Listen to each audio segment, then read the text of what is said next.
Bonjour à tous, bonjour Eninsou, comment vas-tu? Aïe Sébastien, tout le monde, je vais très bien, merci beaucoup. Alors, donne-moi ta main, viens, je t'emmène sur les chemins du sourire au devant de la scène. Waouh, ça fait du bien au cœur, ça fait du bien à l'âme, ça fait du bien au corps, ça fait du bien partout. C'est ça, c'est le but. C'est un vrai plaisir. Ah, merci. Eninsou, moi ce que je propose, c'est qu'on puisse te découvrir au travers de cette émission. Donc, tu es auteure, compositrice. Oui. En plus de ça, tu as 38 ans, tu viens de Madagascar. Bon. Voilà, sans préjugés. Et je pense que c'est un pays où il y a quand même, c'est pas forcément évident, Madagascar. Pas facile, la vie, elle est dure des fois pour certaines personnes. Il y a beaucoup de pauvreté. Et puis, tu es mère de 5 enfants, donc ça veut dire que tu as des responsabilités maternelles, que tu es mariée. Et le fait que toi, tu crois en toi, tu crois en ta passion, et qu'en plus de ça, tu es une mère hors pair, c'est ça que j'ai envie de découvrir. Ça fait de toi une femme formidable à mes yeux. Merci beaucoup, ça me touche énormément, mais je reste quand même un humain, j'ai mes défauts, j'ai beaucoup de défauts, et il y a que mon mari qui arrive à me supporter. Je t'aime mon mari si tu m'écoutes. Et merci d'être là parce qu'en fait je suis beaucoup soutenue. Je pense qu'être avec un artiste, chanteur ou un artiste, il faut être fort mentalement parce qu'en fait le fait de voyager, de partir à gauche à droite souvent. Là par exemple je quitte le domicile familial pour quelques jours. Mais c'est ça aussi l'amour au fait. Il y a pas tes enfants, ton mari qui te disent écoute chérie, il faut que, ou maman tu nous manques. Non, et ça m'arrange. Non, parce que non, justement, je pense que tout a été préparé. Parce que moi, j'étais maman au foyer pendant 10 ans. D'accord. Donc j'étais finalement avec eux collée pendant 10 ans, mais vraiment. Hein. Alors donc, rapidement, quel âge ils ont tes enfants? Mes enfants, ils ont 8, 10, 11, 14 et 19 ans. D'accord. Donc j'étais maman au foyer pendant 10 ans. En fait, j'ai décidé après, j'ai fait un BTS gestion et maîtrise de l'eau. À l'époque, j'avais que 2 enfants. Et je voulais me consacrer à être cette femme qui s'occupe de ses enfants au fait. Parce que dans le travail que je faisais, je travaillais dans un bureau d'études, il fallait aller loin et rester là-bas pendant une semaine pour faire les études au fait. Et après ça ne me convenait pas. Voilà, moi au fait je suis pour le fait qu'il faut être heureux quand on fait quelque chose. Donc j'étais pas heureuse, j'ai eu mon diplôme, mais c'était pas ce qu'il me fallait. Donc du coup, j'ai décidé de rester à la maison, de m'occuper de mes enfants mais c'est beaucoup de tâches psychologique, c'est fatigant en vrai d'être maman au foyer parce que tu dois t'occuper de tout, c'est une tâche ingrate, mais j'assume et j'ai bien aimé et ça m'a vraiment appris beaucoup de choses. J'étais quelqu'un de pas patiente, j'étais obligée d'être patiente envers tout le monde. Ça m'a appris à aimer et à ne pas toujours faire ce que je voulais, voilà, à être humble au fait. Oui, parce qu'en fait les enfants on les contrôle pas forcément, et puis on a une idée de la vie et ça se passe pas du tout comme on a envie que ça se passe. C'est ça. Donc ça nous apprend à être patient. À être patient et pendant ces 10 ans, est-ce que la musique t'a accompagné quand même pendant ces 10 ans, même si tu chantais pas? Oui, la musique m'accompagnait quand même, mais j'étais dans une optique où je me suis dit justement à l'époque, je me suis dit je vais devenir maman, j'ai une famille, je vais arrêter de chanter. C'était un peu ça. Non, j'ai commencé quand même à faire des concours de chant que je gagnais. Mais bon, après... Pendant ces 10 ans-là? Pendant ces 10 ans, j'ai fait des concours de chant. Donc t'avais pas abandonné ton rêve? J'ai abandonné quand même dans un sens où tu l'as mis en suspens.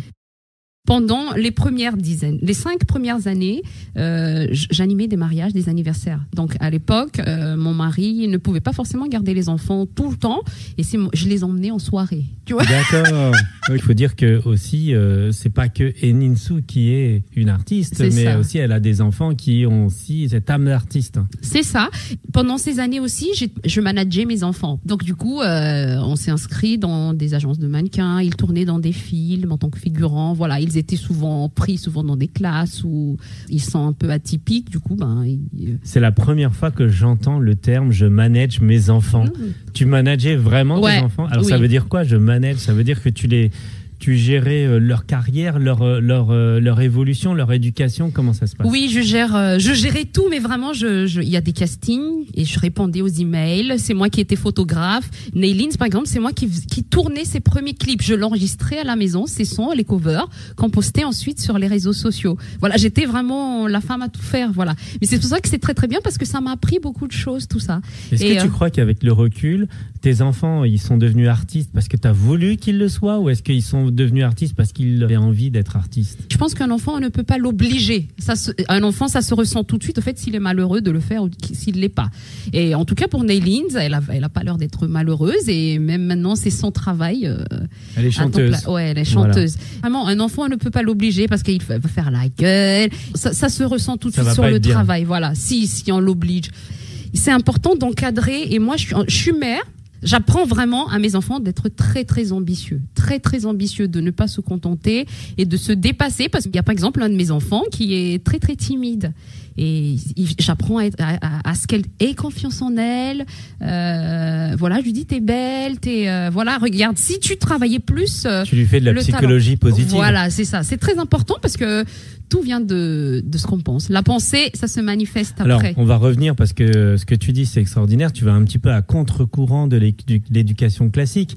Moi, j'ai tellement autour de moi entendu des mères qui disaient ne fais pas des choses dans le côté artistique parce que c'est vraiment pas facile, c'est pas ce qui paye, c'est pas comme ça que tu vas vivre, que tu vas faire ta vie. Toi, t'es vraiment à contre-courant et tu dis mais vas-y, t'as une passion, allez go. Mais par contre, donne-toi des challenges et sois la meilleure ou le meilleur. La meilleure version de toi-même, et quand tu participes à quelque chose, tu n'es pas là pour participer, tu es là pour gagner. Voilà, donc moi je suis comme ça. Tu leur as mis en place la psychologie de la gagne très très jeune. Ah oui, c'est important. C'est pas gagné, hein, mais je trouve que c'est vraiment important pour faire des enfants qui réussissent, parce que tout vient de la confiance en soi. Et le fait de travailler sur soi chaque jour fait en sorte que tu montes la marche de l'escalier mieux, au fait. La plus petite, tiens là en dessous, elle aime pas du tout perdre, et elle est là pour gagner. Elle a pas peur de ses grandes sœurs. Elles font des compétitions de natation ensemble. Elles sont ensemble sur la ligne d'eau, et voilà, elles se battent. Je trouve ça magnifique, au fait. Après, je ne sais pas si elles vont devenir nageuses professionnelles ou tout ce qu'elles veulent, mais en tout cas, moi, mes enfants ont du talent. Dieu a donné des talents à chaque personne, et pour moi, on doit absolument utiliser ces talents-là parce que c'est en nous déjà.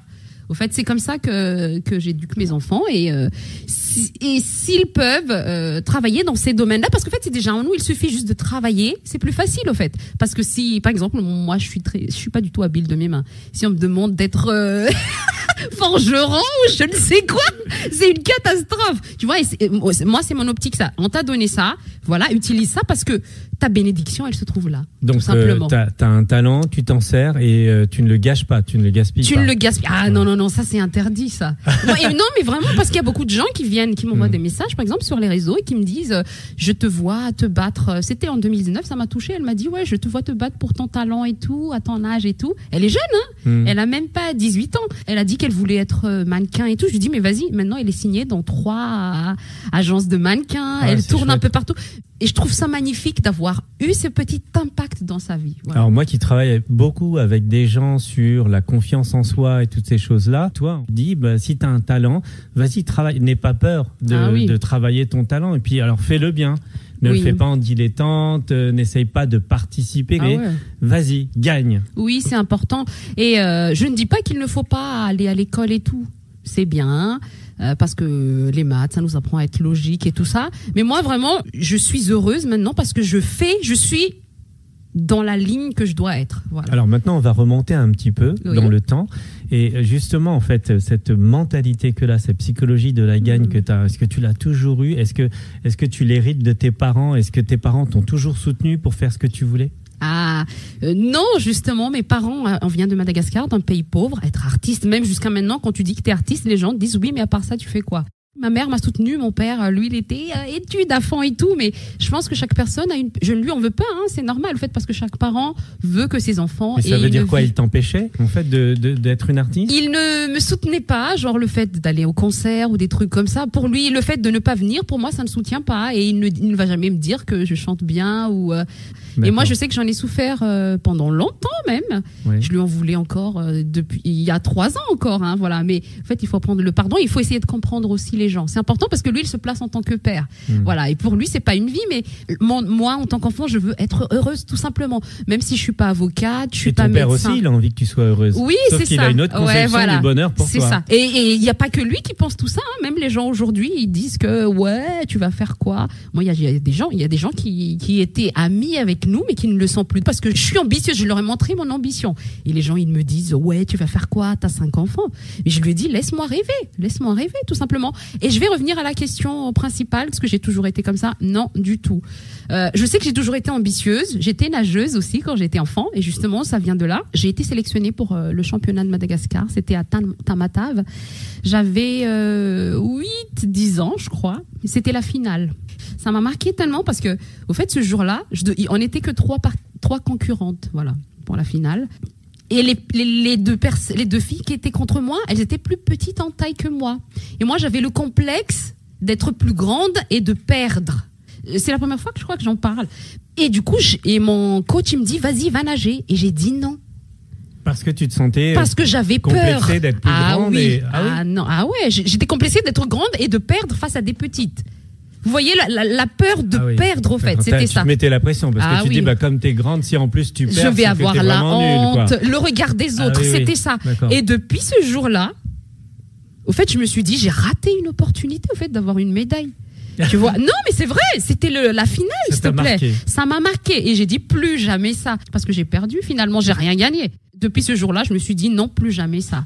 Et c'est ce que j'apprends à mes enfants. C'est toujours une anecdote que je leur raconte, au fait. C'est super intéressant parce que du coup, je pense que ce que tu as fait, c'est que tu as pris conscience qu'à partir de ce jour-là, il n'y a plus d'excuses. Tu vois, parce qu'en fait, finalement, le fait de te dire oui, mais voilà, je suis plus grande que les deux petits, donc je vais, je peux pas perdre. Tu t'es foutu la pression et en gros, en fait, c'était qu'une excuse. C'est ça. Et quand tu te dis mais attends, il y a plus d'excuses. Si tu veux faire un truc, tu le fais. Ah oui, tu le fais et tu peux le faire. Et peu importe le résultat, mais en tout cas, t'as tout donné. Et je sais que je regrette ce moment jusqu'à maintenant. C'est pour te dire que c'était une occasion en or de gagner une médaille, s'il te plaît. C'est la première fois que j'en parle, en vrai, en plus. Je vous invite, n'ayez pas peur, ni du regard des gens. Faites-le à fond et go, quoi. Perdez pas de temps parce que qui vous dit que demain, vous serez encore en vie? Ni dans quelques secondes. Il y a des opportunités qui doivent être, tu dois y aller. Il faut les saisir. Voilà, il faut les saisir. Voilà. Quand ça vient, il faut le prendre. Il faut le prendre, c'est exactement ça. Super. Et donc, ce qui est intéressant, c'est que là, donc, tu as cette psychologie de la gagne. Est-ce que ça veut dire que tu gagnes tout le temps? Pour l'instant, j'ai toujours gagné. Non, mais c'est pour te dire. Non, en fait, j'avais participé à ça, c'est une anecdote. J'ai participé au concours qui s'appelle La Truffe d'argent à Périgueux. C'est un grand concours de chant national française. Et là où Linda Lemay, Isabelle Boulay, elles ont gagné là-bas, au fait. Et excuse-moi. Et pour être sélectionnée pour ce concours-là, chaque semaine, il y a des chanteurs. On peut être 20, 50, on chante. Et il n'y a qu'une personne qui passe en finale. Il y a 12 candidats, comme ça. Et toi, tu as gagné parmi 12 candidats? Non, mais je vais dire... attends, je vais t'expliquer. je passe... donc, je fais la première année. Donc, je suis en finale. Je suis sélectionnée. En fait, toutes les semaines, il y a plusieurs candidats. Et il y en a qu'un qui monte en finale. Voilà. Non, il n'y a pas 13. Il y a 8 ou 7 finalistes environ. Et donc, voilà ça. Donc, déjà, la sélection, elle est très, très compliquée. Donc, j'ai été sélectionnée la première année. J'étais allée en finale. J'ai dit, ok, donc, et j'ai pas gagné. J'ai dit, non, il faut que je la gagne. L'année d'après, je suis revenue, je suis encore sélectionnée en finale. Et j'ai toujours pas gagné. J'ai dit, non, il faut que je gagne. Non, mais c'est bien parce qu'en fait, le fait de perdre, le fait de perdre, ça m'a fait réfléchir. Qu'est-ce qui va pas? Tu vois, tu réfléchis, tu te remets en question. Qu'est-ce qui va pas? Parce que si la personne a gagné, c'est qu'il y a une raison. Et, ou plusieurs. Et la 3e année, j'ai gagné et le prix public et le prix jury. Et j'ai gagné. Et c'est beau. Félicitations, parce que ça veut dire que vraiment, si tu as envie de quelque chose, tu vas pas l'avoir. Faut pas lâcher. Faut pas lâcher parce que tu l'auras pas forcément dès le début. Mais si tu lâches pas, tu continues à travailler et que tu persistes, forcément, tôt ou tard, tu vas finir par gagner. Ah oui, c'est ça. Donc, il faut y aller. Faut pas Toi, avoir tu me fais peur. penser un petit peu à ces grands-pères, grand-mères là qui ont pas eu le bac et qui passent le bac à 89 ans, tu vois, parce qu'en fait, ils veulent absolument l'avoir. Donc, en fait, en gros, c'est une question de temps. Quand j'étais à l'école et tout ça, je m'en fichais de l'anglais. Aujourd'hui, je sais que j'ai besoin de l'anglais. J'ai commencé mon premier cours d'anglais la semaine dernière, mais parler, tu vois, donc j'ai 8 semaines comme ça. Mon but, c'est de parler couramment anglais dans quelques semaines. Tu vois, mais c'est pour te dire qu'on apprend tout le temps. Mais il faut être, justement, j'étais dans une saison à l'époque où j'avais l'occasion de le faire, mais je l'ai pas faite. Et j'encourage vraiment les personnes, surtout les jeunes, ne perdez pas de temps parce qu'en fait, il y a des saisons où vous pouvez le faire. Et ce sont des défis, et dans ces défis-là, il faut que vous soyez prêts pour des opportunités, au fait que vous pouvez saisir plus tard. Et justement, le souci dans les saisons, c'est que là, tu dis, mais ça sert à rien, les maths ou ces cours d'anglais que j'ai fait, mais ça va te servir dans quelques années ou pour quelque chose. Et ça sert toujours, au fait. Donc, ne négligez jamais les saisons où vous êtes dans les défis. Et c'est quand vous ne voulez pas le faire qu'il faut le faire, absolument. Voilà. Quand vous voulez, alors ça c'est très difficile parce que qui fait des choses qu'il n'a pas envie de faire? Par exemple, moi j'étais allée au lycée pendant plusieurs années, j'ai pas bien travaillé mon anglais. Tu vois ce que je veux dire? C'est ça, en fait, oui. C'était une perte de temps pour moi du coup. Alors que si j'avais saisi à ce moment-là tout ce que les profs et tout m'ont dit, si j'avais travaillé plus. Parce que c'est ce que je dis à mes enfants, tu dois pas te contenter de ce qu'il y a à l'école, fais plus. Alors est-ce qu'on peut dire que là, par exemple, tu regrettes un petit peu? Ah ouais, en fait, je regrette le fait de ne pas avoir fait les choses au moment où il fallait le faire. Et c'est ce que je dis, ne négligez pas. C'est quand vous voulez pas le faire, quand vos parents vous disent faites-le, fais-le même si toi tu n'aimes pas le faire. Et fais-le de bon cœur quand même en te disant dans quelques années ça va me servir parce que ça va toujours te servir. Voilà. Alors moi je connais pas tes enfants mais j'ai vu un petit peu les différentes vidéos dans lesquelles tes enfants apparaissent. Ils ont l'air d'être bien, hein? Ils n'ont pas l'air d'avoir la pression de ouf non plus.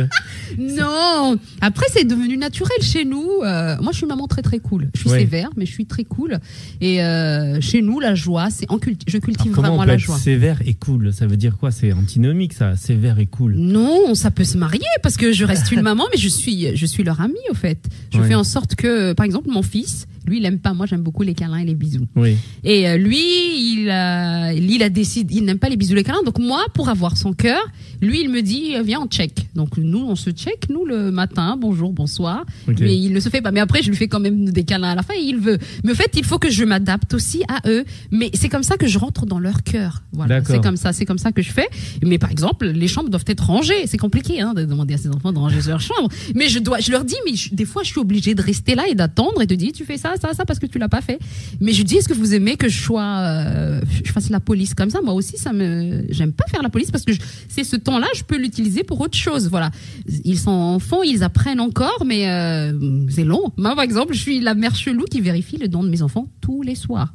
Et tous les soirs, ils vont refaire le brossage de dents parce que c'est mal fait. D'accord. Tu vois, c'est important, c'est important. Je leur dis que oui, est-ce que vous voulez m'échanger contre quelqu'un d'autre ou un truc comme ça, tu vois, mais... Changer de mère. Alors si vous n'êtes pas content, allez voir ailleurs si j'y suis. Non, mais l'herbe est toujours verte ailleurs. Tu vois oui, ça c'est vrai. D'accord. Et alors maintenant, revenons à la partie artistique. Oui. Qu'est-ce qui te touche en fait justement dans les thèmes que tu abordes là, quand j'entends donne-moi ta main, prends la mienne, tout ça, il y a beaucoup de partage, beaucoup de joie, d'humain. Oui. C'est toi ça? Oui, c'est moi. Ça a toujours été moi. Moi, j'aime les gens. En fait, je cultive depuis quelques années, ça fait pas longtemps, hein, c'était seulement depuis 2016 que j'ai décidé, parce que c'est une décision, d'aimer au fait. Parce que aimer, c'est facile de dire. Ça n'a pas toujours été le cas? Si, mais après, c'est pas pareil. 2016, avant, oui, non, mais oui, ça n'a pas été le cas parce que je pense qu'on dit aimer les gens, mais on ne les aime pas forcément. Mais aimer au-delà... aimer les défauts, aimer le côté même sombre de la personne, des personnes en fait, et de m'aimer moi aussi parce que même si je suis comme ça, il y a des choses que j'aime pas chez moi, que je veux changer et tout ça, j'y travaille, mais aimer vraiment dans le sens où moi j'étais quelqu'un qui était très très oui, j'étais rancunière. Je pouvais ne pas te parler pendant des années, tu vois, parce que tu m'as fait quelque chose. Et en 2016, j'ai frôlé la mort, j'avais eu un micro-AVC. Je suis quelqu'un de très sensible. On y vient. Et tu nous l'avais caché, ça. Et grâce à ça, je me suis rendu compte qu'en fait, je peux mourir. Tu vois. Ouais. Et depuis, j'ai changé ma façon de. Et depuis, je me suis rapprochée de Dieu, de Jésus. Je crois beaucoup en Jésus. Et de cet amour-là. Voilà. Très croyante. Voilà. Je suis très croyante. Et ça, penses que là, le fait d'avoir survécu à cet AVC, c'est parce que Dieu voulait pas que tu partes? Ah oui. Et puis, non. Et surtout qu'il fallait que je change. On peut être heureux de l'extérieur. Je pense que j'étais heureuse peut-être de l'extérieur à l'époque là, mais à l'intérieur de moi, quand tu gardes des rancœurs envers des gens et tout, c'est pas bon, tu vois. J'étais aigrie et tout ça. J'étais pas aigrie, mais ça se ressentait quand même, je pense. Moi, je pouvais ne plus te parler, mais maintenant, je pardonne tout de suite, parce que je garde mon cœur plus que tout. Tout vient du cœur. C'est-à-dire que ton cœur malade. Garder ton cœur pur voilà. Mais il est pas pur, hein, bien sûr. Mais je veux dire, essayer au maximum parce qu'on est humain, tu vois. Mais d'essayer au maximum parce que tu ne peux pas donner ce que tu n'as pas. Et depuis, je suis heureuse. Je suis la personne que vous voyez. Oui, quand tu dis qu'on n'est pas humain, c'est que de toute façon personne n'est parfait. La perfection, ça n'existe pas. Mais, ça n'existe pas. En tout cas, essayer de se rapprocher le plus. On peut y tendre. Je te vois chanter avec une personne et j'adore parce que tu dis peu importe d'où tu viens, si t'es bon ou si t'es pas bon, du moment que tu t'exprimes, et je te vois chanter en duo avec elle. C'est TikTok. C'est sur TikTok, tu vois. Alors comment ça t'est venu en fait cette idée de chanter? C'est une personne que tu connais? Oui, elle s'appelle Anaïs. D'accord. Et elle tient le compte Enitsu Family. D'accord. Justement, c'est elle tient un compte fan au fait de moi. J'aime pas trop dire ça, mais en tout cas, je t'embrasse Anaïs. Tu peux dire, t'as des fans, c'est bien. Merci beaucoup pour ce que tu fais parce qu'elle fait elle est très très à fond et je l'admire beaucoup au fait. Elle suit toute la famille. Donc je poste sur TikTok une vidéo et je demande aux gens de faire s'ils veulent faire des duos. De toute façon sur TikTok, toutes les vidéos qu'on poste, on peut faire des duos avec, que ce soit en parlant ou en chantant. Et elle chante. Elle le fait vraiment avec le cœur. Ce n'est pas juste ce qu'elle fait, mais ça se voit qu'elle aime le faire et partager ce moment avec moi. Voilà, c'est ça. Il y a une autre fille qui tient Family Tsu et elle aussi, elle fait Milina, elle s'appelle, et elle tient un compte fan et elle est un peu malade, mais elle est je trouve que malade, c'est très elle est malade, elle ne va pas bien dans son corps. Voilà. Et du coup ça me touche énormément le fait qu'elle fasse des choses comme ça parce que ça veut dire que ça lui fait du bien. Elle tient un compte sur nous au fait, donc ça veut dire que ça a un impact positif dans sa vie, ce qu'on fait, voilà. Enfin, ça c'est super intéressant ce que tu dis. Ça veut dire que si jamais une personne a une maladie, si elle va pas bien, il faut qu'elle trouve quelque chose qui lui fait plaisir, qui lui donne de la joie, quelque chose de positif. Et donc c'est le cas de cette personne-là. Oui, c'est important. Et ça lui permet de mieux accepter sa maladie. C'est ça. Et je trouve vraiment génial le fait que même si elle est malade, de se montrer, d'oser. Je trouve ça vraiment magnifique, vraiment. Elle impacte aussi mon cœur, voilà. T'inspire. Elle m'inspire aussi le fait d'être comme ça, mais de se donner, au fait. Je trouve ça beau. D'accord. Alors, tu as un parcours d'artiste qui est pas bon. Tu l'as dit, donc déjà dans ton éducation, tu n'avais pas forcément le soutien de ton père. Que je salue, je t'aime papa. Aujourd'hui, c'est réglé tout ça. Oui, c'est réglé. Très bien. Comment toi tu te sens en tant que femme? Voilà, oublions l'artiste, oublions la mère. Comment toi tu te sens en tant que femme? Est-ce qu'il y a un message que tu as envie de passer aux femmes? Ah oui, en tant que femme, il n'y a pas de sous-personne. On peut tout faire, vraiment. Mais seulement, il faut le vouloir. Et il faut être sur le terrain. Il ne faut pas être de ceux qui regardent. Rentre, s'il y a quelque chose que tu aimes faire et qui te rend heureux. Moi, c'est vraiment ça le but. Ça doit te rendre heureux d'abord. Tu dois pas le faire parce qu'un tel te l'a dit ou parce qu'il y a beaucoup d'oseille là-bas ou je ne sais pas. Il faut pas qu'il y ait de contraintes, au fait. Mais il faut que toi, tu sois heureuse quand tu le fais et fonce, rien n'est impossible à celui qui croit. Il faut que tu crois en toi, il faut que tu crois au projet que tu veux faire. Et je suis contente d'ailleurs parce que depuis plusieurs années il y a beaucoup de femmes ambitieuses, des femmes qui créent leur boîte et tout ça, même si rien n'est facile dans la vie, voilà. Donc go les filles, go et il faut l'apprendre dès le plus jeune âge aux petites filles, parce qu'en fait il y a des métiers, souvent on nous dit ouais, ça c'est métier de mec, ça c'est métier de fille. Non, tu peux tout faire, voilà. D'accord, ok, il n'y a pas de limite. Il n'y a pas de limite, non. La seule limite, c'est nous-mêmes. Ah non, il n'y a pas de limite. Si les autres peuvent le faire, tu peux le faire. D'accord. Et donc aujourd'hui, c'est quoi ton ambition? Qu'est-ce que tu as envie? Alors maintenant, dis-nous, quels sont tes rêves les plus fous? Qu'est-ce que tu veux devenir là?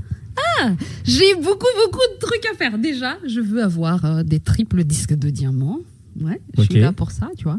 Je souhaite gagner beaucoup les Energy Music Awards, faire des grandes scènes, la tournée mondiale et tout ça. Je souhaite, en tant que moi même ou pour mes enfants aussi. En tant que toi, Ah oui, parce que si on passe en revue tes enfants, on n'en a pas fini. Hein. Et je souhaite écrire une biographie sur moi. D'accord. Je souhaite... Alors pourquoi tu veux écrire une biographie sur toi? Parce que tu as plein de choses à dire alors du coup. Bah oui, parce que j'ai beaucoup de retours au fait et ça me touche énormément comme ça. Les gens n'ont qu'à lire le livre et c'est beau. D'accord. Est-ce que les gens te disent, tiens, Insou, tu nous inspires, tu nous aides tous les jours avec ta musique, ta voix, ton rire, ton peps Oui, je reçois souvent des messages comme quoi, je commence ma journée avec toi en écoutant ta chanson ou vraiment, par exemple, je passe dans des lives. J'ai fait beaucoup de lives Instagram durant le confinement et je recevais beaucoup de messages très touchants. D'ailleurs, je les remercie tous parce que c'est très très bien que les gens me le disent aussi pour que moi je ne change pas ou que j'améliore certaines parties, certaines choses que je montre finalement sur les réseaux et ça m'aide à grandir. Et ben la plupart des gens disaient que je suis une femme formidable, que je les inspire et que voilà que en fait en tout cas les gens me suivent. Je trouvais que les gens me suivaient pour ma bonne humeur, pas forcément pour la musique. Ça m'a touchée au début.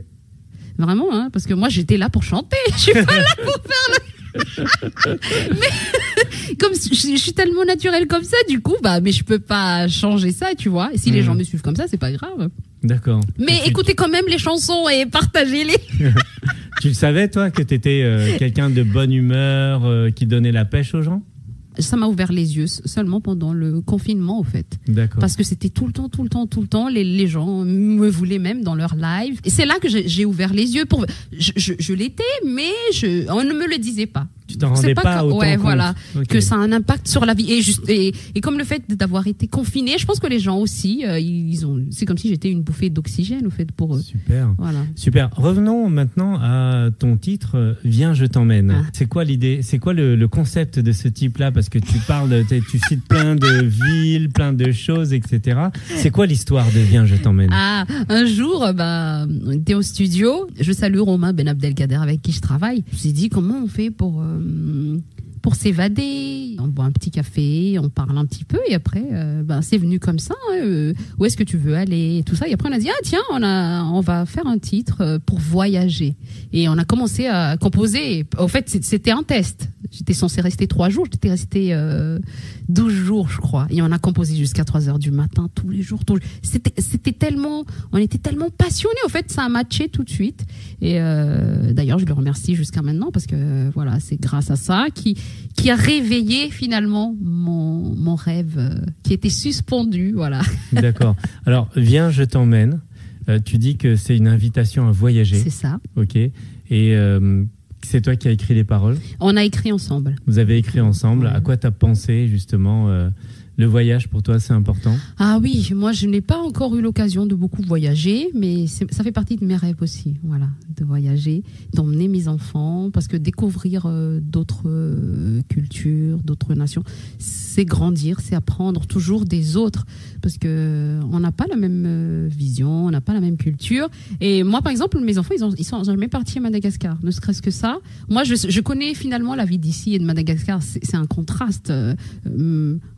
On a une famille nombreuse, on était 6 enfants, il y avait des cousins, des tontons qui vivaient à la maison et nous on buvait le lait, c'est ce que je dis tout le temps à mes enfants, on buvait le lait que tous les dimanches. Et c'était la moitié du bol pour chacun parce qu'il fallait partager. Donc on a appris le partage, il y a beaucoup de choses qu'on a appris. Et le fait d'aller voir d'autres cultures, ça nous apprend toujours. Ça nous permet d'être humbles et d'aimer l'autre aussi, d'aimer vraiment. Moi je mise beaucoup sur aimer. Voilà, sur le mot aimer. Et ça, c'est vraiment important parce que pour la plupart des jeunes, aujourd'hui, c'est pas forcément évident quand tu nais, que tu grandis, que tu as une éducation dans une société moderne où, a priori, tu as presque tout à la portée de main, tu vois. Et ça, c'est une grande contradiction parce qu'on a beau avoir tout à portée de main, on a l'impression de ne pas avoir ce qu'on veut et on ne trouve pas ce qu'on veut. Et j'ai combien de jeunes qui me disent mais je ne sais pas ce que je veux faire dans ma vie, je ne sais pas ce que je veux, je suis perdu, tu vois, alors que toi, tu pars d'un pays où il y a presque rien. Ah oui, il y a presque rien. On jouait au ballon de foot, on mettait les sachets en plastique ensemble et on attachait ça avec un cordon. C'était notre ballon de foot. D'accord. Il y avait un vélo. Nous, on avait un vélo chez nous à la maison, et c'est le vélo de tout le quartier. Et c'était bien parce qu'en fait, on se faisait, tu fais un tour et tu arrêtes et tu respectais. Au fait, j'ai vraiment appris beaucoup de choses à Madagascar. Et je souhaite que mes enfants, c'est ce que je leur dis, vous avez tout et vous n'utilisez pas votre potentiel, et tout le matériel que vous avez, c'est du gâchis au fait. Donc j'encourage vraiment les jeunes à aimer apprendre. Apprenez de tout le monde, même des plus petits. Moi, j'apprends de mes enfants. Le TikTok, c'est ma fille de 11 ans qui m'apprend. Tu vois, c'est comme ça, c'est elle qui me dit, maman, tu devrais faire ça. Mon fils, par exemple, il me dit, maman, il y a une chanson qui vient de sortir et tu devrais la reprendre. Tu vois, c'est des trucs comme ça. Lui, il écoute beaucoup de rap. Moi, j'aime beaucoup le rap. Mais voilà, tu vois, il ne faut pas être du genre, ouais, je sais tout. Tu ne sais pas tout. C'est pas possible. C'est pas possible. Ouvert d'esprit, quoi. Être ouvert d'esprit et puis écouter même les plus petits. Moi, la plus petite chez moi à la maison, tiens là-dessous, elle a un caractère, mais elle est terrible. Elle va te dire, non, ça va pas ou quoi. Tu vois, mais elle est non. Directe, franche. Oui, elle est directe, franche. Et ça, si tous les enfants étaient comme ça, moi je trouve que c'est bien, tu vois. Bah, a priori, normalement, ils doivent être comme ça. Hein. Je pense que si on leur empêche pas de parler, ils vont finir par parler tout le temps. Hein. Ok, alors j'ai envie de te dire, si tu avais les moyens, si tu devenais cet artiste que tu rêves d'être à une certaine échelle, quel serait le premier vœu que tu exaucerais? Le premier vœu que j'exaucerais. Quelle est la chose la plus importante? Tu dis là, j'ai des sous, j'ai une famille, j'ai une réussite. Quelle est la chose la plus importante que tu voudrais réaliser? La plus importante, c'est d'emmener mes enfants à Madagascar pour qu'ils s'imprègnent de la culture et de vivre ces moments pour apprendre. Voilà, je veux qu'ils vivent. Ça, c'est marrant. Alors, les enfants, j'ai plein d'argent. Allez, venez, on va dans un pays pauvre. Ah ouais, non, parce qu'au fait, non, c'est très important pour qu'ils grandissent et pour qu'ils aient un bon mindset. Vraiment, je trouve que c'est important. Tout vient de ton état d'esprit, détermine ce que tu seras. Voilà, plus le travail, bien sûr. Et là, on sent vraiment qu'il y a la mer. Tu aurais très bien pu dire, attendez, j'ai d'autres rêves. Hein. Parce que moi, c'est bon. Hein, ça fait des années que je m'occupe de mes enfants. Non. T'as pas d'autres rêves pour toi? Si aussi. Je veux m'acheter une maison au bord de la mer pour être tranquille et m'isoler, à la campagne aussi. J'ai beaucoup de choses à faire. Voilà. D'accord, mais alors on a dit, donc la première chose que tu ferais, c'est d'emmener tes enfants à Madagascar. C'est ça. Ok. Une fois que tu as fait ça, quelle est la chose que tu ferais pour toi, la chose la plus importante? Pour moi? Celle qui te ferait tellement plaisir que tu en aurais les larmes aux yeux. Pour moi, je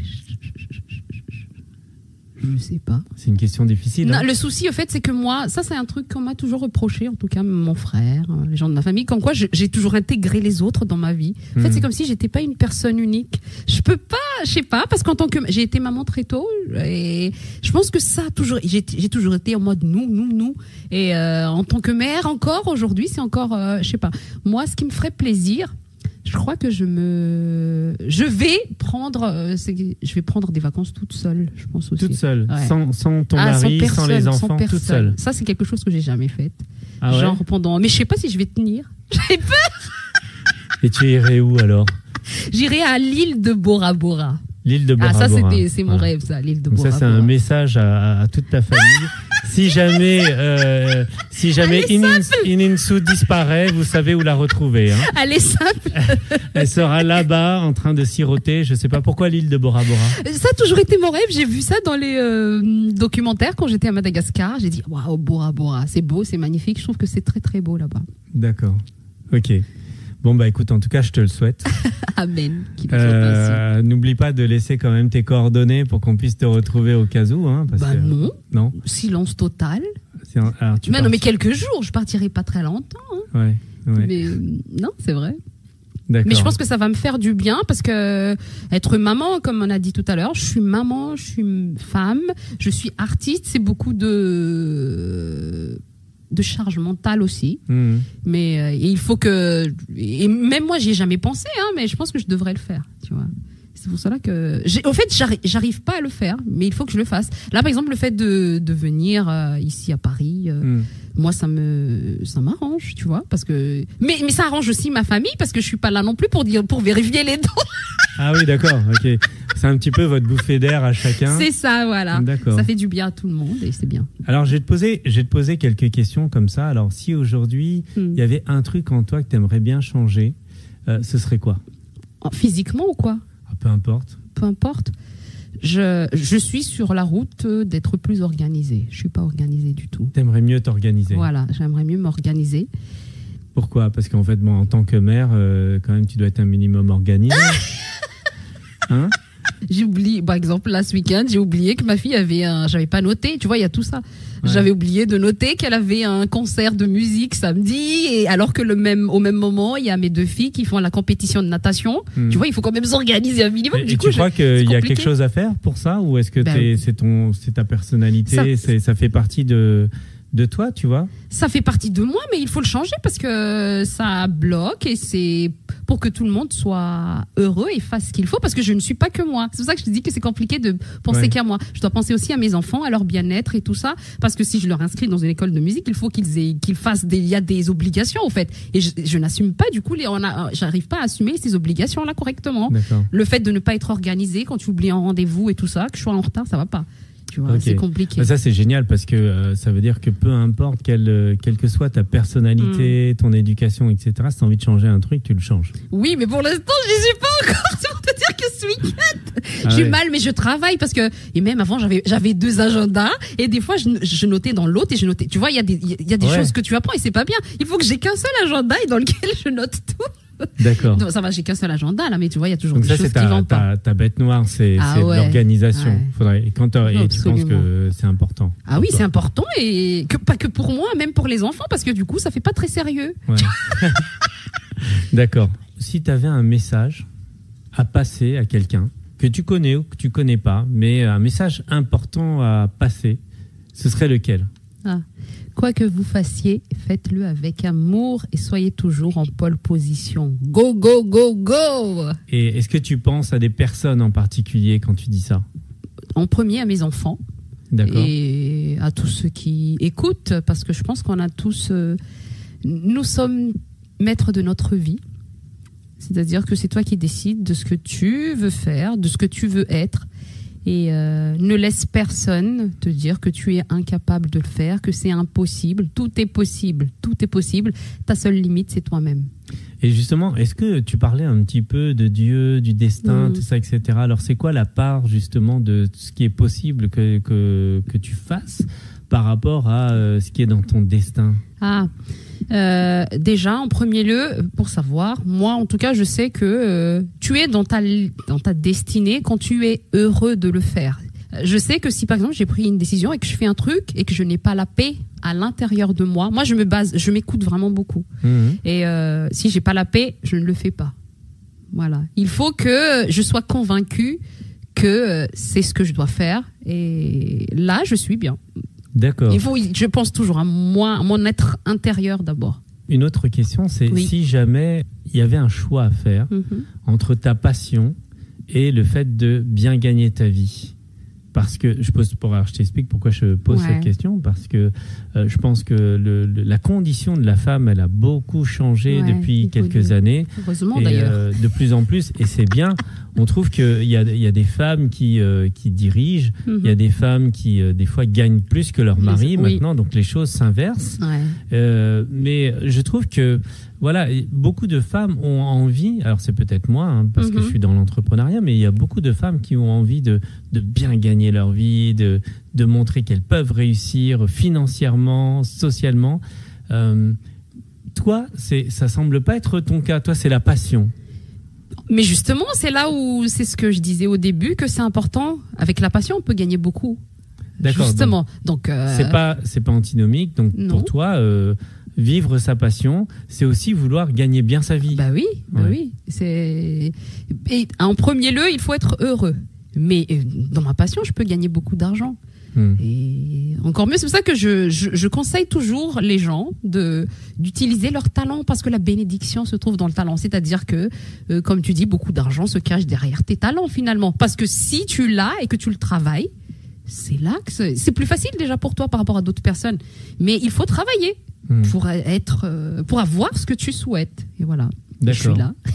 Et encore une fois, c'est très, très original parce que, bon voilà, mais oui, il y a beaucoup de personnes qui ont du talent et qui se disent, mais bon, je vais d'abord travailler et gagner beaucoup de sous.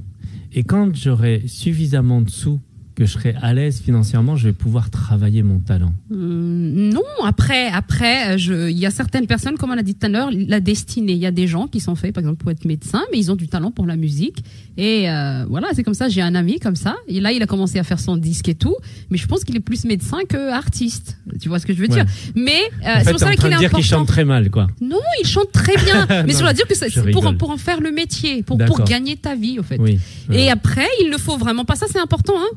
Tu dois t'écouter toi, pas les autres, parce que beaucoup de gens se basent sur les on-dit, et comme la société nous a toujours mis que il faut aller à l'école, avoir un bac plus 5, plus 10 pour réussir. Réussir, c'est être heureux, au fait, finalement. Tout le monde veut être heureux, au final. Ça s'achète pas. Mais si je peux être heureux avec mon talent et gagner beaucoup d'argent, c'est quoi le problème? Oui, merci. Ah ouais, voilà, c'est important parce que on dirait pas comme ça, mais il y a beaucoup de sagesse en toi. Non, je suis pas ça, je n'ai pas ce mérite, mais c'est l'expérience, vraiment. Je pense que moi j'ai des mentors, moi j'écoute beaucoup de vidéos de gens moi je suis le genre de personne qui écoute les gens qui réussissent. S'ils sont là, c'est ce que je dis, s'ils sont là, c'est pas pour rien. S'ils sont là, ils ont voilà. Moi j'aime bien les gens qui réussissent, qui sont très ambitieux et qui en veulent. Voilà, moi c'est ça. D'accord. Et c'est un état d'esprit, c'est pour ça que c'est un état d'esprit qu'on cultive, c'est comme une fleur, tu dois l'arroser tous les jours. Moi, avant de venir, là, j'ai écouté encore une vidéo de motivation d'un petit jeune de 19 ans, un super footballeur, mais c'est pour te dire que, c'est pour ça que je dis qu'on apprend de tout le monde. Si tu veux apprendre, si tu veux grandir, tu apprends de tout le monde, même d'un enfant de 8 ans. Bon, en tout cas, ce qui est intéressant, c'est que comme tu t'éclates dans ta vie, voilà, que tu réussisses à devenir millionnaire ou milliardaire, c'est pas grave parce que de toute façon, tu t'es déjà éclaté dans ta vie. Alors qu'il y en a qui attendent d'être millionnaires pour s'éclater et en fait, ils s'éclatent jamais en fait. Non, c'est important ça parce que tu peux mourir demain. Moi, c'est ça. Si tu meurs demain, t'as fait quoi de tout ce que t'as? Est-ce que tu as été heureux finalement? Tu vois, parce qu'il y a beaucoup de gens qui vivent dans le regret. C'est pour ça que je t'ai dit, je vous ai parlé du fait, j'ai regretté du fait de ne pas avoir nagé pour cette course-là. Tu vois, ça c'était le regret. Et je ne veux plus jamais ça. Et je ne veux plus rien regretter dans ma vie. Donc, si je meurs demain, je sais que j'ai été heureuse. Et que j'ai fait ce qu'il fallait. Pas forcément tout le temps, on n'est pas sûr de soi, on n'est pas parfait, mais en tout cas, je sais que je me donne à fond dans tout ce que je fais. Je me donne à fond et je le fais avec amour et à fond, quoi. Et c'est le meilleur moyen de ne pas avoir de remords ou de regrets. Ouais. Parce que beaucoup de gens meurent finalement et... de toute façon, on va tous mourir. Hein. Oui, justement. Mais il y en a qui meurent plus jeunes, il y en a qui meurent plus vieux. Mais toi, tu sais pas quand est-ce que tu vas mourir. Donc... Alors moi, j'ai une conception de la mort où c'est pas forcément ce qu'il y a de plus triste. Je pense que c'est même plus triste de vivre quand on est malheureux que de mourir. Tu vois. C'est ça. Parce qu'il y a des gens qui pendant 20 ans sont malheureux. C'est déjà une mort intérieure. Hein. C'est déjà une mort intérieure. Tu vois, c'est un peu pour moi c'est déjà l'enfer sur terre. Oui. Et donc toi, ce que tu proposes, c'est de toute façon de t'écouter, de vivre heureuse et de faire ce que tu as envie de faire. Et d'utiliser les moyens que tu as à ce moment-là. Et d'y travailler. Parce qu'en fait, comme on a dit tout à l'heure, pendant 10 ans, j'étais maman foyer, mais finalement, c'est là où j'ai été prête. Tu vois, alors que j'avais 35 ans. Et il faut aussi arrêter, ça c'est un message très important que je dis, arrêter les gens de dire qu'il y a un âge pour faire telle ou telle chose. C'est faux. C'est faux. Parce que quand on veut, on peut, et c'est pas une question d'âge, au fait. Il y a aussi une question de maturité, il y a une question de chance, parce qu'il faut être au bon moment, mais il faut que tu sois prêt. Parce que tu peux être au bon moment, mais t'es pas prêt, tu vas faire quoi? C'est ça que j'ai dit, que toutes les choses que vous apprenez quand vous êtes jeune, utilisez-les, tu vois. Il faut bien les faire, faites-les bien, c'est important. Moi, je parle beaucoup aux jeunes, parce que la jeunesse, c'est le futur. Et voilà. Et même, je parle aussi aux femmes, parce que je suis sûre qu'il y a beaucoup de femmes qui voulaient faire des choses, qui ont mis en suspens leurs rêves. Allez-y, mesdames. On peut, c'est possible. Et les vieux, tout ça. Les vieux aussi. Non, mais tu sais, moi, j'admire les gens qui ont des bacs et tout ça, à 75 ans et tout ça, c'est important. Est-ce que tu dis qu'il n'y a pas d'âge? Et ça, c'est vraiment important. Moi, je l'ai entendu, j'ai fait une école de commerce et on me disait tout le temps, mais écoute Sébastien, si tu veux lancer ta boîte, fais-le avant 30 ans. Parce qu'après 30 ans, c'est mort. Hein. T'as plus la même force, t'as plus la même énergie. Du coup, j'ai créé ma boîte bien après 30 ans, tu vois. Et j'ai toujours la même force et la même énergie. Parce que tu aimes ce que tu fais, tu es passionné. Exactement. C'est ça, en fait. Il faut être passionné par ce qu'on fait. Il ne faut pas que ce soit un poids d'aller au travail tous les matins, genre, oh non, on va voir la tête d'un tel. Il faut que tu sois passionné par ce que tu fais. C'est là le secret du bonheur. Ça, il y a tellement de gens, en fait, qui vont au boulot à reculons, qui n'ont pas envie, qui attendent que l'heure de manger, l'heure de rentrer à la maison. Toujours la même chose. Non, moi, je peux pas. Après, je respecte, mais c'est pour ça que je dis que c'est un choix et c'est une décision. Quel est selon toi le plus grand fléau dans ce monde? Quel est pour toi le truc qu'il faudrait abandonner, il faudrait que ça disparaisse? La jalousie. La jalousie. Voilà. Parce que quand tu es jaloux, tu ne te concentres pas sur toi, tu te concentres sur les autres. Ah oui. Tu vois, de vouloir telle ou telle chose de l'autre. Alors que toute cette énergie-là, tu peux l'utiliser, la consacrer pour toi, au fait. Tu vois. Et il faut arrêter. Je parle de jalousie parce que des fois, on se dit ah ouais, elle est là, alors que moi, j'ai plus de talent qu'elle, par exemple. Je veux être à sa place. Non. Parce qu'il y a aussi une question de timing. Si elle est là, c'est que c'est son moment. Et justement, c'est ça qui est intéressant parce que je trouve que si quelqu'un brille, ça veut dire que toi aussi, tu peux briller. Donc brille, mais travaille-y, au fait, tu vois, avec humilité et amour toujours. L'amour, c'est important. Et il y a un moment pour tout le monde. Voilà, il y a un moment pour tout le monde peut briller. Et justement, c'est tant mieux, tu vois. Il faut pas envier les autres. Voilà, arrêtez d'envier les autres. Alors là, on a passé quand même une période qui était quand même assez difficile avec le Covid, le confinement, etc. Je sais que tu l'as bien vécu parce que tu as fait plein de lives. Et c'est grâce au live que j'ai découvert que finalement, que ma bonne humeur était importante. Et puis, alors justement, quel est ton regard par rapport à les réseaux sociaux, par rapport à la vie en réel, etc. Est-ce que Eninso, c'est un personnage social?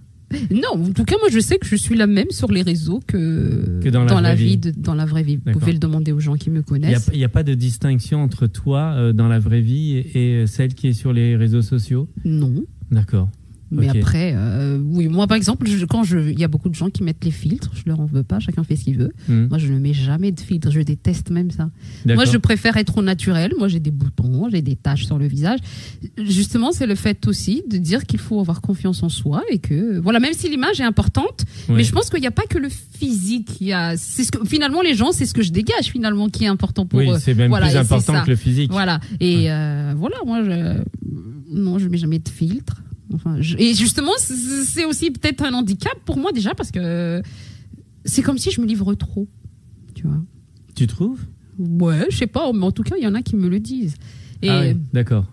Donc voilà. Mais ça, tu les écoutes pas, comme tu dis, on dirait ce que disent les gens, on s'en fiche un peu. Non, il faut se remettre en question. Si, on écoute, ça dépend si c'est bienveillant et que quand on me dit quelque chose, je vais réfléchir et je dis qu'est-ce que je prends pas. Il y a toujours des choses bonnes à prendre, hein, mais après s'il y a des choses, je prends, t'inquiète.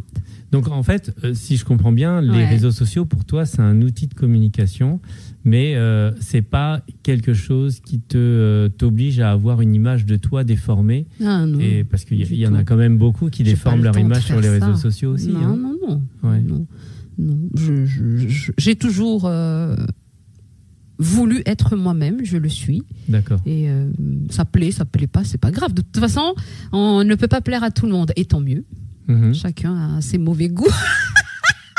Non, mais t'aimerais bien plaire à plus de gens quand même. Mais plaire, c'est ça, plaire. Le plaire, je trouve que c'est pas un beau mot. À partir du moment où moi je m'aime, c'est très bien. Moi, je veux que les gens écoutent ma musique, ok, et que ces musiques-là les boostent dans leur quotidien, leur fassent du bien. Voilà, c'est ça mon but sur les réseaux, et c'est pour ça que c'est un moyen de communication super sympa, au fait, les réseaux sociaux. Mais j'ai pas à me transformer. T'as pas le temps, et en plus pendant le confinement, tu peux pas. Je sais pas. Après, il y en a beaucoup. Tu dis, ils font beaucoup de calculs et tout. Je sais que par exemple pour faire des vidéos TikTok et tout, je fais une première prise, 2-3 prises, après j'arrête parce que tu peux pas. Après, c'est plus naturel. Oui. Moi, j'aime bien le côté naturel. J'ai toujours aimé le naturel. Ouais. Et ça montre aussi que tu as confiance en toi et que tu t'aimes. Parce que quand tu t'aimes pas, tu as du mal à te montrer au naturel sur les réseaux sociaux. Hein. Ça, c'est un truc qui manque pas. Donc, en parlant des réseaux sociaux, justement, il me semble que tu as lancé un challenge. Oui. Voilà. Et tu peux nous en parler un peu ? Oui. En fait, j'ai lancé un challenge qui s'appelle VJTE Challenge. Ça vient du dernier titre qui s'intitule Viens, je t'emmène. Et je vous invite à aller l'écouter et à le partager. Et donc là, par exemple, Viens, je t'emmène. Ouais. Moi, je l'ai découvert, donc tu le retrouves sur YouTube. Sur YouTube, sur toutes les plateformes de téléchargement. Et vous prenez votre téléphone. J'ai posté une vidéo où je suis avec mes enfants et on fait une petite chorégraphie de 15 secondes sur le refrain. Ouais, moi j'ai essayé, c'est très simple. Ah oui, voilà, c'est très simple. Tout le monde peut le faire. Ouais, tout le monde peut le faire. Il dit ça, mais peut-être qu'il fait du hip-hop de ouf, Sébastien. Ah non, alors. Donc bref, moi aussi je suis pas une grande danseuse, j'aime bien bouger, mais ce sont des gestes super simples et je vous invite à reproduire ça et à poster votre vidéo tout seul, en famille, avec des amis et à utiliser dans votre description #VJTE Challenge et vous m'identifiez, que ce soit sur Facebook, TikTok ou sinon vous pouvez aussi faire des duos avec moi sur TikTok. Mon TikTok c'est enitsu.off. OFF. D'accord. Bon, je pense qu'on va mettre tout ça un petit peu par écrit là en dessous de l'émission. Mais amusez-vous. Donc, surtout.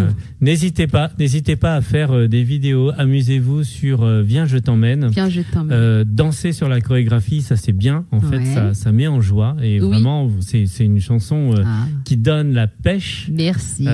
Qui donne le peps et puis c'est un truc qu'on retient facilement. Tu vois, qu'on retient facilement. Il faut retenir aussi les capitales derrière. Les capitales, Paris, ça c'est plus dur. Et même moi, mon défi en ce moment, c'est d'apprendre ça par cœur. C'est compliqué. De remettre en place les pays auxquels. Voilà, c'est ça. Ouais, dans l'ordre. Je vais le faire, ça va être rigolo. Je les connais pas. Quel est ton projet d'avenir là ? Est-ce que là aujourd'hui, donc Viens, je t'emmène, c'est sorti quand ? Le 14 mai. Le 14 mai. 2021. D'accord. Donc là, tu fais la promotion de Viens, je t'emmène. Oui. Ce soir, je pense que tu vas chanter aussi. C'est ça. Tout à l'heure, tu as encore une émission. Ouais. Tu vas voir, t'es une femme très, très occupée entre ta famille et ta carrière. Donc, bravo, en tout cas. Comme moi, j'ai envie de te monde. dire. Pas tout le monde, non, justement. Attends, tu sais combien de personnes rentrent chez elles, s'affalent dans le canapé et regardent la télévision. Moi, je déteste la télé. Tu imagines même pas. Non, je regarde jamais la télé. Je reste devant la télé juste pour, par exemple, mon mari, il veut pour être en compagnie de mon mari parce qu'il a un film qu'il veut regarder. Et voilà, ça, c'est un moment où... Mais sinon, non. Pour moi, c'est comme si c'était une perte de temps, vraiment. Tu vois. Oui. Après, chacun fait ce qu'il veut, hein, mais si moi j'ai des ambitions, voilà, j'ai des ambitions, donc c'est pas le même chemin. Chacun fait ce qu'il veut. C'est ça, c'est ça qui est important, c'est savoir ce qu'on veut. Voilà. Mais en tout cas, toi, tu sais ce que tu veux. Donc, je vous invite tous à suivre cette femme qui est formidable, Ninsou. Mais vraiment, je le pense, je dis pas ça pour te faire plaisir. Je trouve que c'est formidable d'être une femme, d'avoir des enfants, d'avoir une vraie vie et en même temps d'ambitionner une carrière d'artiste, de le faire avec cœur, de le faire dans la joie, de donner du peps aux gens parce que c'est pas forcément évident tous les jours, surtout en période de confinement, mais là c'est terminé. En tout cas, bravo, je te souhaite beaucoup de réussite pour la suite. Je te souhaite d'aller encore plus loin. Ah, merci, qu'il en soit ainsi. Je te souhaite aussi de pouvoir réaliser tes autres rêves, c'est-à-dire d'emmener tes enfants à Madagascar, de pouvoir aller t'isoler là à Bora Bora. Et je suis sûr, et d'avoir ta maison. Ouais. Je pense que ce qui est important pour moi, c'est qu'on a tous des rêves. Voilà. Et faut jamais les abandonner. Ah oui, jamais. Peu importe ton âge, faut y aller. C'est très important et je tiens à te remercier de m'avoir invité. Avec grand plaisir. Et merci à nos auditeurs. N'hésitez pas à me suivre. Et Enitsu, ça s'écrit HENINTSOA. Oui, ça ne se prononce pas OA, mais Enitsu. Enitsu. Alors ça, c'est important. Voilà, c'est malgache. C'est important. On ne badine pas avec les prénoms. Ah ouais, non. Et tu coupes pas mon prénom.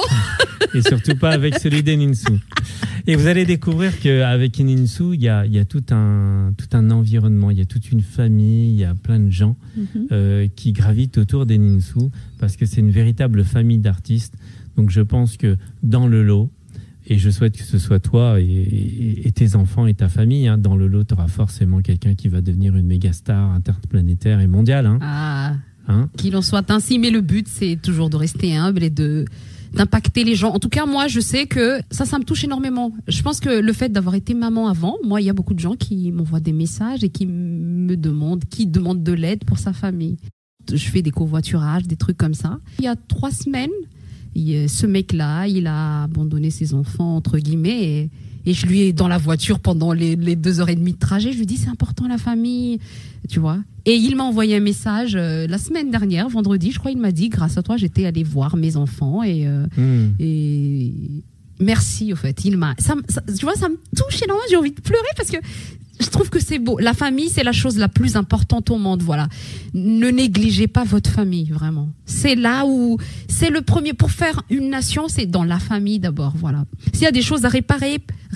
S'il y a des choses, pardonnez-vous. Tu vois, moi, j'ai envie de pleurer parce que c'est, on était passé par, tu sais, notre famille, elle est pas comme ça par hasard.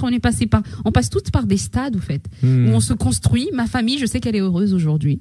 Et je rends gloire à Dieu. Merci, parce qu'il faut que quelqu'un se tienne à la brèche, au fait, pour la famille. Je sais que moi, je me suis toujours tenue à la brèche pour ma famille. Tu vois, comme dans les couples, on passe tous par des périodes sombres. Moi, je sais que notre couple était passé par des périodes très, très sombres, comme dans tous les couples. Mais n'abandonnez pas, voilà. L'herbe est toujours verte ailleurs, mais si tu avais choisi cette personne, c'est qu'il y avait des raisons. Et c'est pour ça que la famille, elle me tient vraiment beaucoup à cœur. Il y a des enfants qui m'envoient des messages, des jeunes, Tu vois ce que je dis, des 13 ans, 14 ans, ils disent, ouais, mes parents sont chiants. Et je leur explique que ma famille est très, très importante. Et tout commence là, au fait, être heureux, c'est dans ta famille d'abord, pour pouvoir montrer ça ailleurs et être un impact pour d'autres personnes. Mais vraiment, il y a des gens, je ne les appelle même pas, ils m'envoient des messages, des amis qui me disent, dans mon couple, ça va pas. Tu vois, donc je deviens, en fait, quelque part, t'es thérapeute. Voilà, je suis thérapeute et je donne des conseils par rapport à ce que moi j'ai vécu. Et c'est drôle parce que ce sont les mêmes choses que moi que j'ai vécu. Tu vois, pour moi, c'est comme si je suis un envoyé de Dieu pour la famille, au fait, pour des couples, pour des enfants, non mais vraiment, je suis ça. Et c'est ça qui me touche énormément. À chaque fois, quand la personne m'a envoyé un message, j'ai pleuré, j'ai dit, mais merci. Au fait, il y a jamais de hasard. Jamais de hasard dans la vie.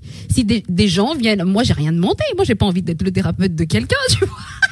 Parce que c'est une charge. Et du coup, c'est une charge mentale, mais ça fait partie de ma mission de vie. Mais voilà, vraiment, tu vois.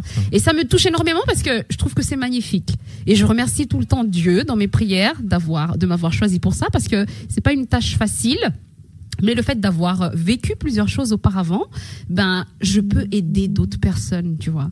Ce que j'aime beaucoup dans ce que tu dis, c'est que, en fait, je dis toujours, on se donne pas une mission de vie, on découvre. On découvre, c'est ça. Moi, j'ai pas choisi. Ouais. Faites des choses dans la vie et vous découvrirez quelle est votre mission de vie. C'est important, voilà, c'est là, au fait. C'est pour ça que je dis qu'il y a une lignée, tu dois suivre la ligne où t'es, et puis c'est tout. Là, t'es heureux. Alors voilà, Eninsu, mesdames et messieurs, je suis vraiment content de vous l'avoir fait découvrir. Il y a encore beaucoup de choses à découvrir sur cette femme extraordinaire. C'est le concept réel de cette émission, c'est de vous faire découvrir les gens, vous faire découvrir que en chaque personne, il y a quelque chose de précieux.